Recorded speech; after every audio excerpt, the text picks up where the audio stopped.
നമസ്കാരം, എല്ലാവർക്കും ഗുരുദക്ഷിണയിലേക്ക് സ്വാഗതം. ഞാൻ നിങ്ങളുടെ സുരേഷ്. ഇന്ന് വളരെ ഇൻട്രസ്റ്റിംഗ് ആയിട്ടുള്ളൊരു ടോപ്പിക്കുമായിട്ടാണ് ഞാൻ വന്നിരിക്കുന്നത്. ഇത് കുറച്ച് ഫാൻറ്റസി അല്ലെങ്കിൽ കാൽപ്പനികതയോടുകൂടെ വേണമെങ്കിൽ നിങ്ങൾക്ക് കാണാം, അല്ലെങ്കിൽ ഇത് ഒരു പക്ഷേ ശരിയായിരിക്കാം എന്നുള്ള രീതിയിൽ വേണമെങ്കിൽ നിങ്ങൾക്ക് കാണാം.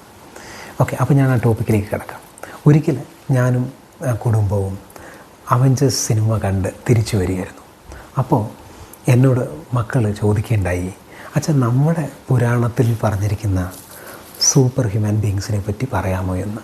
അപ്പോൾ ഞാൻ അവരോട് പറഞ്ഞു, അതെ, നമ്മുടെ പുരാണത്തിൽ ഒരുപാട് തരത്തിലുള്ള സൂപ്പർ ഹ്യൂമൻ ബീങ്സ് ഉണ്ട്, സൂപ്പർ നാച്ചുറൽ പവറുള്ളവരുണ്ട്, അല്ലെങ്കിൽ ദൈവിക ശക്തി ഉള്ളവർ ഉണ്ട് എന്ന് പറയുകയുണ്ടായി.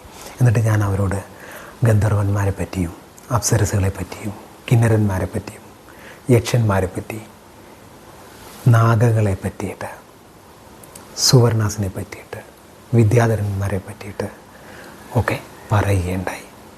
അപ്പോൾ അവരെന്നോട് ചോദിച്ചൊരു ചോദ്യം, അച്ചായിക്ക് എങ്ങനെ ഈ ക്യാരക്ടേഴ്സിനെ അറിയാമെന്നായിരുന്നു.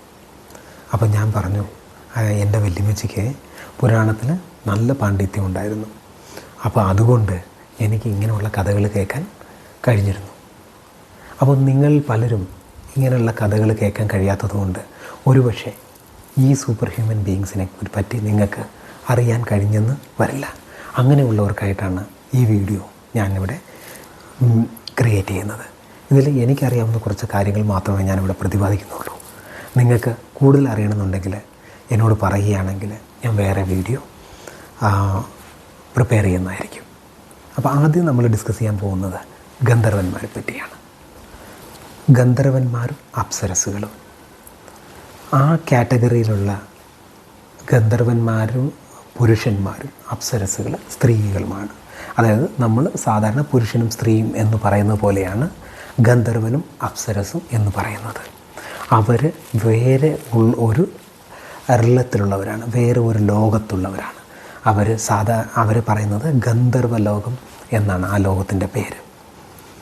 അവർ പലപ്പോഴും ഭൂലോകത്ത് വരാറുണ്ടെന്നും അവർ വിചാരിക്കുകയാണ്, നമ്മൾ അവരെ കാണണമെന്ന് വിചാരിക്കുകയാണെങ്കിൽ നമുക്ക് അവരെ കാണാൻ കഴിയും എന്നുമാണ് വിശ്വാസം. അപ്പോൾ അതിനുള്ള കാരണം എന്താണെന്ന് വെച്ചാൽ, നമ്മൾ 3 ഡയമെൻഷൻ ബീങ്സാണ്. ഞാൻ ഡയമെൻഷനെ പറ്റി വേറൊരു വീഡിയോ ചെയ്തിരുന്നു. നിങ്ങൾക്ക് ഡയമെൻഷനെ കുറിച്ച് ഡീറ്റെയിൽസ് അറിയണമെന്നുണ്ടെങ്കിൽ ആ വീഡിയോ കാണാവുന്നതാണ്. അപ്പോൾ നമ്മളുടെ കപ്പാസിറ്റി വെച്ച് നമുക്ക് ഒരു 4th ഡയമെൻഷണൽ ബീയിങ്ങിനെ അവരുടെ യഥാർത്ഥത്തിലുള്ള രൂപത്തിൽ കാണാൻ കഴിയില്ല. നമ്മളുടെ ലിമിറ്റേഷൻ ഉള്ളതുകൊണ്ട് നമുക്ക് ആ 3 ഡയമെൻഷനിൽ മാത്രമേ അവരെ കാണാൻ കഴിയുള്ളൂ. അപ്പോൾ ഗന്ധർവന്മാർ മറ്റൊരു ഡയമെൻഷനിലുള്ള ആളുകളാണ്, അല്ലെങ്കിൽ ഒരു സൂപ്പർ ഹ്യൂമൻ ബീങ് ആണ്. ഗന്ധർവന്മാരെ പറ്റി പറയുകയാണെങ്കിൽ ഈ ലോകത്തിൽ വെച്ച് ഏറ്റവും സൗന്ദര്യമുള്ള പുരുഷന്മാരാണ് ഗന്ധർവന്മാർ. അപ്പോൾ ഗന്ധർവന്മാരെ കണ്ടു കഴിഞ്ഞാൽ ആണുങ്ങൾ പോലും തന്നെ നോക്കി നിന്നു പോകും. അപ്പോൾ പെണ്ണുങ്ങളുടെ കാര്യം പറയേണ്ടതില്ലല്ലോ. ഗന്ധർവന്മാരുടെ ഏറ്റവും വലിയ നൈപുണ്യം എന്താണെന്ന് വെച്ചാൽ, അവർ വളരെ ശക്തരായ യോദ്ധാക്കളാണ്. യുദ്ധത്തിൽ അവരെ വെല്ലാൻ വളരെ ബുദ്ധിമുട്ടാണ്. അത്രയ്ക്ക് പവർഫുള്ളായിട്ടുള്ള യോദ്ധാക്കളാണ് അവർ. അവരുടെ വേറൊരു സ്പെഷ്യാലിറ്റി എന്ന് പറഞ്ഞു കഴിഞ്ഞാൽ, ഏറ്റവും നല്ല പാട്ടുകാരാണ് ഗന്ധർവന്മാർ. ഗന്ധർവന്മാരുടെ പാട്ട് കേട്ടാൽ ആരും മയങ്ങിപ്പോകും എന്നാണ് പറയപ്പെടുന്നത്. അപ്സരസുകൾ ആകട്ടെ, അവർ ഏറ്റവും നല്ല നർത്തകിമാരാണ്. ഇവർ തന്നെ ഏറ്റവും നല്ല നർത്തകിമാരായതുകൊണ്ട് ദേവലോകത്ത് നർത്തകിമാരെല്ലാം തന്നെ അപ്സരസുകളാണ്.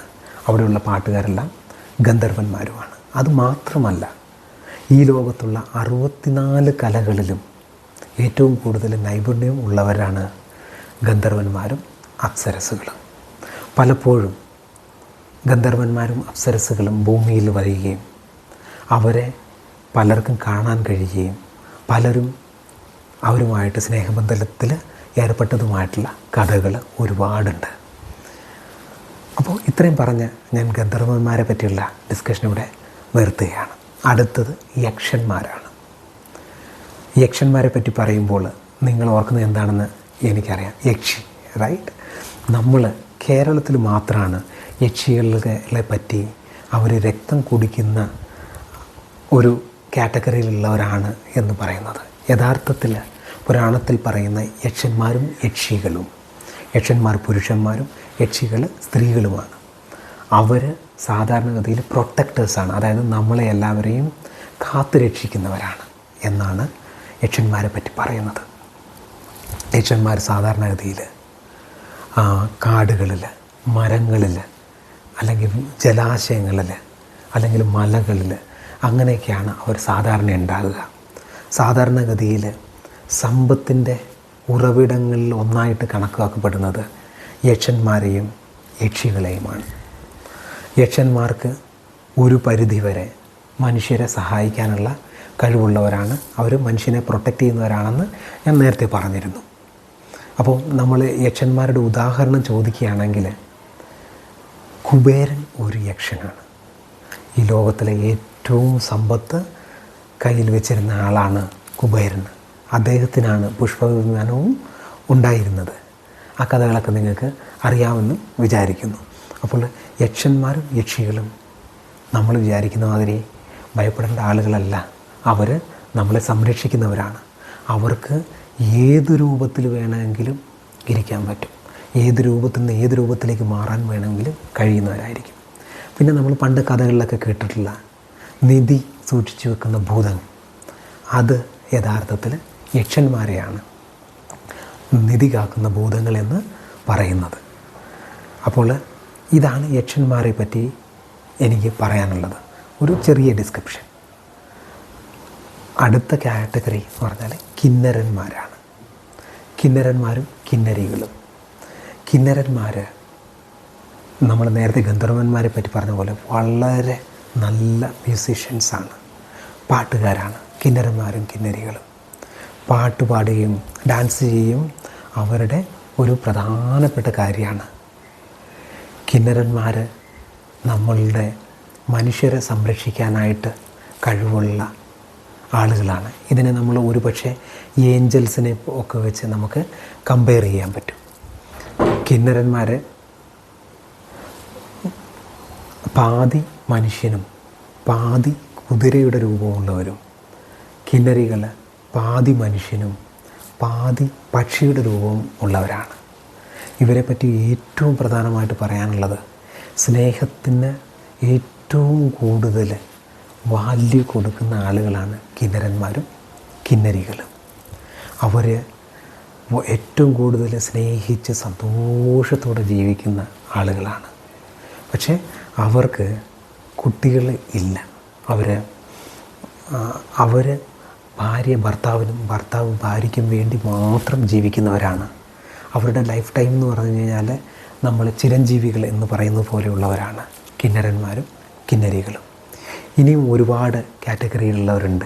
നാഗാസുണ്ട്, വാനരാസുണ്ട്, വിദ്യാധരാസുണ്ട്, സുവർണാസുണ്ട്, രാക്ഷസാസ്, സുരാസ്, അസുരാസ്, ദേവാസ്, അങ്ങനെ ഒരുപാട് കാറ്റഗറിയിലുള്ള ആളുകളെക്കുറിച്ച് സംസാരിക്കാനുണ്ട്. നിങ്ങൾക്ക് ഈ ടോപ്പിക്കിൽ ഇൻട്രസ്റ്റ് ഉണ്ടെങ്കിൽ നിങ്ങൾ കമൻസിലൂടെ എനിക്ക് അറിയിക്കുകയാണെങ്കിൽ ഞാൻ ബാക്കിയുള്ളത് കൂടെ പറയാം എന്ന് വിചാരിക്കുകയാണ്. Thanks for watching. Bye bye.